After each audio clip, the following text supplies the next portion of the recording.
Magbubuhos muna kami mga kaidol. Ito, gumawa ko ng daluyan ng halo. Magbubuhos na kami ngayon, pang-apat na araw. Oh. Pang-apat na araw namin ngayon.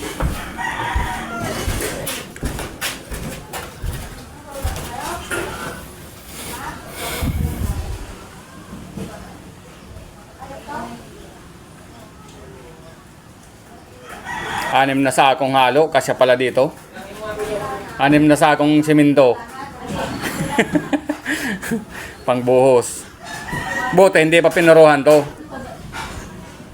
Yung pang ano namin, pang buhos sa slab. Unang halo pa lang to. Tanghali na dumating yung buhangin.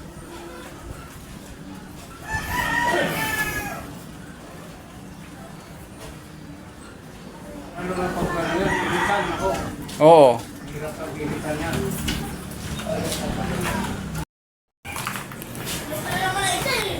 Ito na mga kaidol yung yung binubuhusan namin. Oh. 3/4 na rin sa wakas. Nahirapan kami, 4 lang kami dito, mga kaidol. Tapos ang materialis ang layo. Yun oh. Grabe kaidol, ang pagod talaga. Yan ang trabahong construction na kaidol. Kailangan magtiyaga kahit mahirap. Oh. Yung kaidol, yung pangalawang halo. Oh. Yan ang kaidol. Graba na lang, kailangan lagyan ng graba.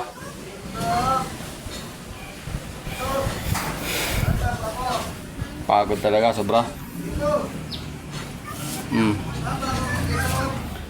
Yan ang buhay construction mga kaidol. Yan ang kailangan magtiyaga.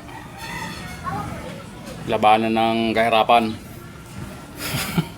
Pag walang tiyaga, walang nilaga, kaidol.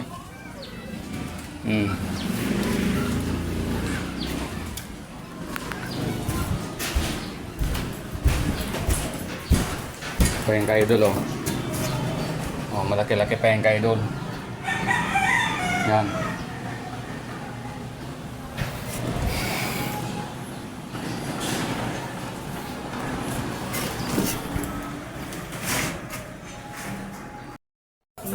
Oh, ito na mga kaidol, naghahalo na yung isa, gusto na umuwi.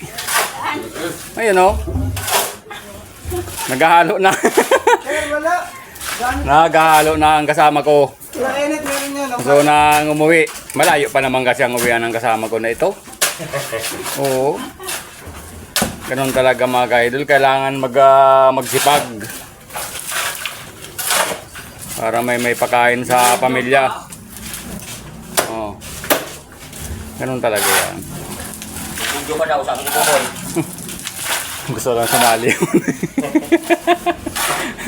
Ganun talaga. Talaga. Talagang buhay mga mahihira. Kailangan magporsige magtrabaho para hindi magutom. Pag hindi ka nagporsige, gutom ka. Ganun talagang buhay. Talagang gutom talagang abot, ano? Oo. Gutom sa mga kaabang ah. Yung lamig ba ito? Biko. So, balik natin. Ito yung bagay. Tuyo ako dito. Oh. Merienda namin, biko. Tapos ang buhos, Biko. Pagkatapos ng buhos, biko. Oh. Mga kaidol, natapos na mga namin. Yung buhusan. Yan. Topping na lang kulang.